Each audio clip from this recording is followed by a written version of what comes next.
Hello, this is Rebecca Hamburger, and this is my presentation over how to teach strategies for independent learning in the general education classroom.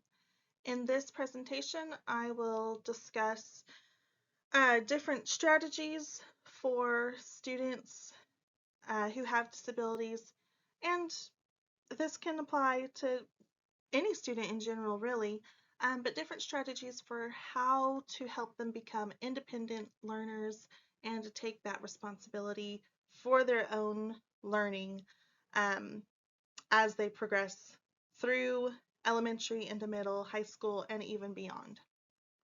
So first, I want to talk about how to encourage student self-awareness, their self-advocacy, and their self-determination.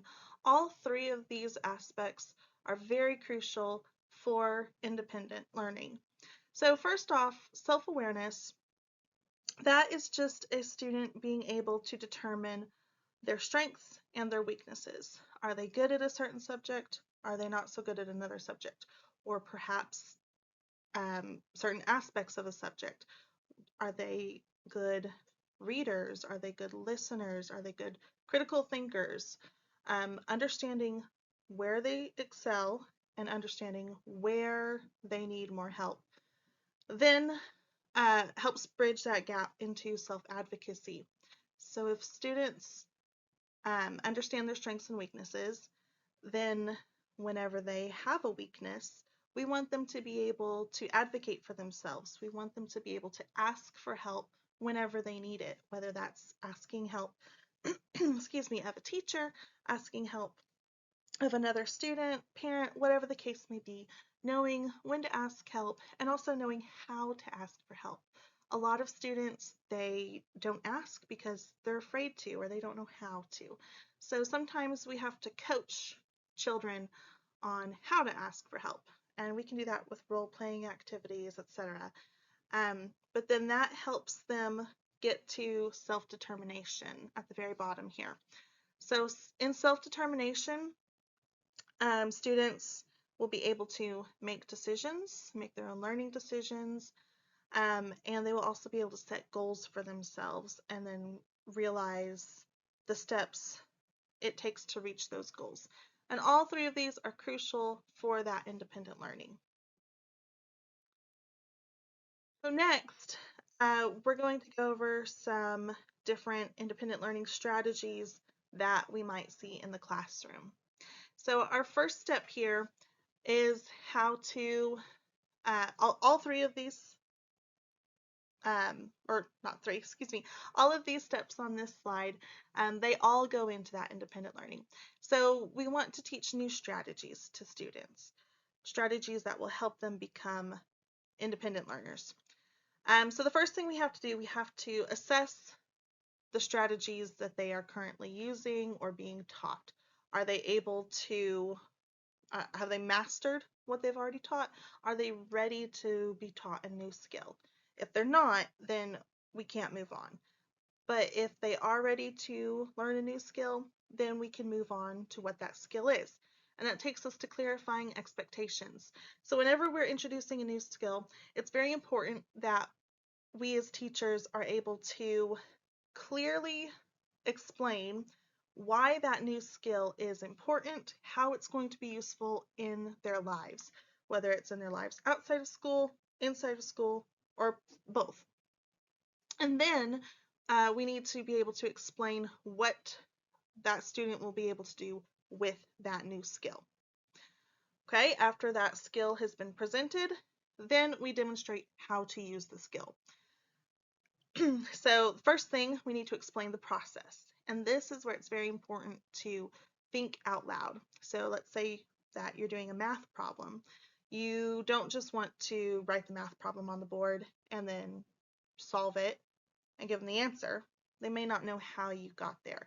So you want to talk aloud, step by step, each strategy you are doing. This helps give students insight into how that problem solving is occurring, how that skill is being used. So it's very important to think out loud whenever we're introducing these new skills. Next, giving positive and negative examples. So positive example of a skill is using the skill to achieve the correct answer or outcome, whatever the case may be. A negative example would be using the skill incorrectly and coming out with a negative outcome or the wrong answer. Now, it's important in doing that to show both positive and negative examples, but you don't want to go too heavy on the negative because then that way of doing the skill incorrectly gets ingrained in the brain. You want to focus more heavily on the positive examples. And then finally, asking questions to make sure that students understand the skill and are using it correctly. Okay, after the skill has been taught, then the next thing we want to encourage students to memorize those strategy steps. This is important. Not all students will be able to memorize the different steps of different strategies, but if they are able to, that is what we want them to do. It saves time for the student so they don't have to take an assignment and double their time on it just by having to reference back the different strategy steps. If they can get it in their brain, then that makes it easier for them to get their work accomplished. It causes less frustration, which is better for students all around. Next, over on the right side, we want to provide guided and independent practice. So there's all sorts of guided practice, all sorts of independent practice. On here, I have several just tips, ideas for how to do that. So when we're doing guided practice, we want to use controlled materials that are going to cut out distractions. Controlled materials means that there's not a whole lot of extra stuff on the page that may distract a student. It's using very clear, defined vocabulary that the student already understands, so they're not having to stumble over trying to figure out the words for the directions or the problem or whatever the case may be. It's cutting out everything else except using the skill, which helps us as teachers be able to determine whether the student is understanding and using the skill correctly. Also with guided practice, we want to use verbal cues. So if a student gets stuck in a problem, teacher comes along and says, okay, you did this, this, and this. What do you do next? What do you do with that number? What should you have at the end of your sentence? Something like that. Something where we're not giving them the answer outright, but we are using verbal cues to help jog their memory to function and get them over the hurdle and on to the next part of the problem. With guided practice or independent practice for that matter, we want to try to give feedback as immediately as possible. This is very important because it lets the student know right away, while it's fresh in their brains, if what they did was correct or incorrect. Praise work whenever and only whenever it is worthy of being praised. So if they didn't do the work correctly, don't tell them good job. Tell them, okay, you need to go back and look at these areas. Praise only what deserves to be praised. Otherwise, it becomes empty and meaningless, and no one will strive towards that. And then encourage students to evaluate their work. If ask them how they think they did on that assignment, or how they feel, if they got something wrong, where they think they went wrong. Trying to get them to be as independent as possible. And then finally, we want to administer post-tests. So that pre-test that you gave at the beginning of a unit, use that as a post-test to determine if there was any real learning that occurred. And then you may have to reteach certain skills based on the results of that post-test, and that you just have to determine based on the class's needs. If everyone needs a refresher, you have to go back for everyone. If only a certain percentage needs it, then you may do that in small groups. as you have time within your classroom. All right, so these are all independent learning strategies that we can use in the. All right, these next couple of slides will delve into examples of successful learning strategies within the classroom, within different subject areas.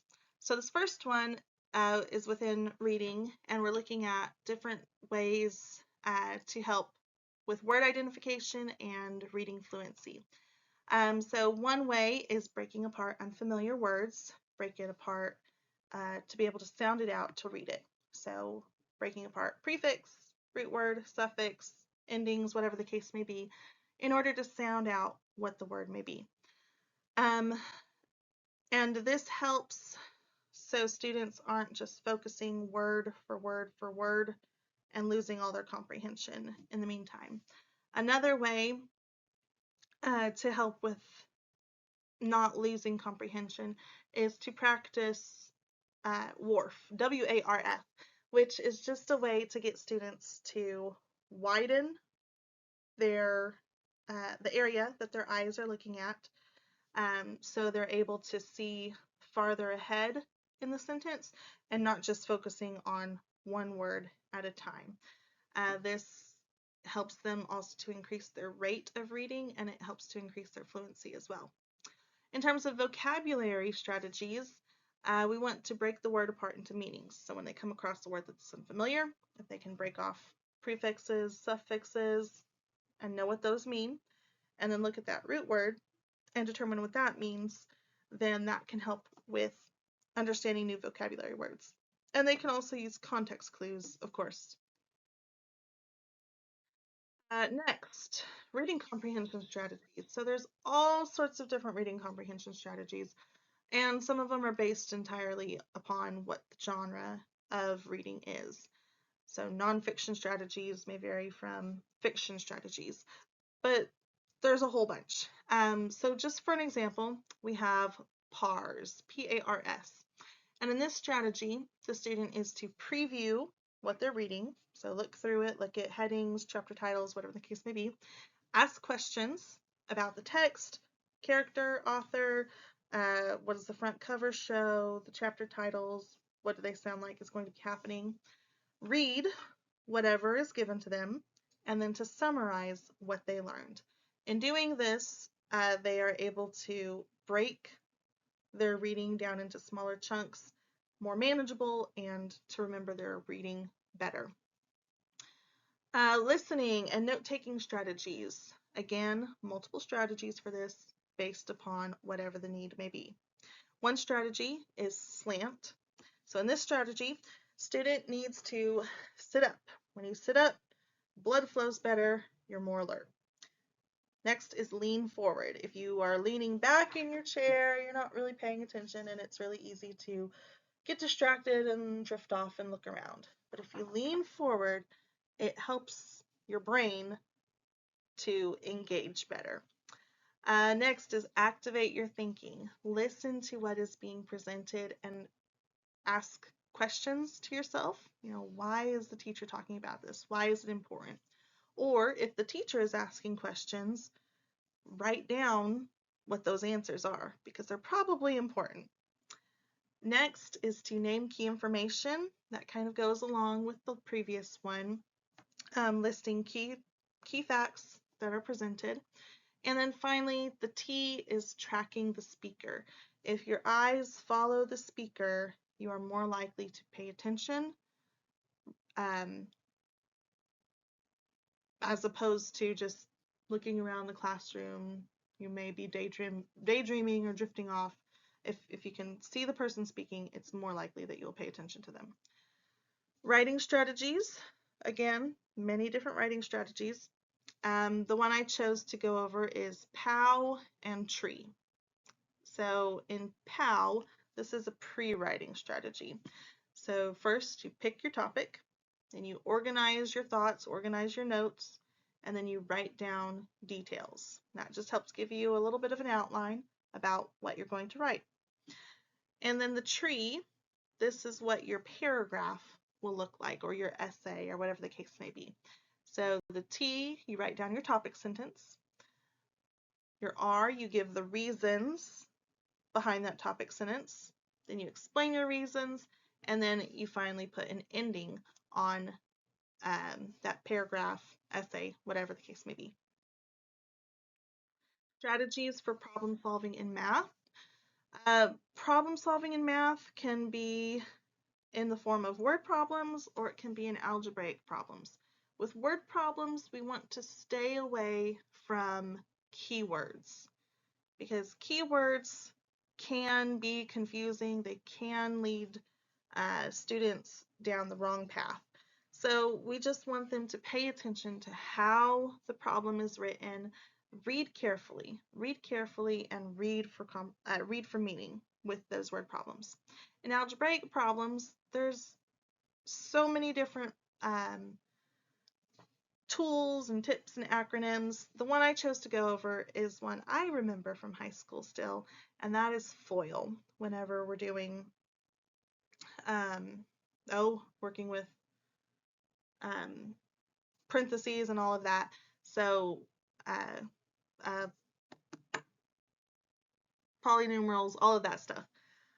It's been a while. So FOIL, we want to multiply our first, that should be first, two terms, and then we multiply our outside terms, and then our inside terms, and then our last terms. And then you just follow the steps of the equation to get your final answer, which will be a formula. So that's, just a different way of remembering the steps. I remember quite a few different ways from high school, different mnemonic devices, different songs that my teachers made up, a whole lot of different ways for remembering all this stuff. Next, we have strategies for managing time and resources. So this is a great way to have students use planners. You can, tell them specifically how you want to fill out a planner. And you can have the teacher check it, the parent check it at home, whatever the case may be. So help ensure that all of your students learn to use these strategies by themselves and they can work independently with them. It's very important to practice the strategies. And this may be role playing, but we want this self-instruction. We want students to be able to talk themselves through a process or through a problem to remind themselves of the step. Next, we want students to be able to self-monitor, and ways to do this are to use posters or checklists where students can actively see what they need to do, see what they need to do for steps of a problem, or just taking care of themselves. And lastly, we want students to self-question. We want them to say, okay, what do I need to do here? Or what should I take home with me for homework? We want them to ask themselves what it is that they're needing so they are keeping track of their selves and of their learning. And that is how to encourage independent learning in the classroom. Thank you.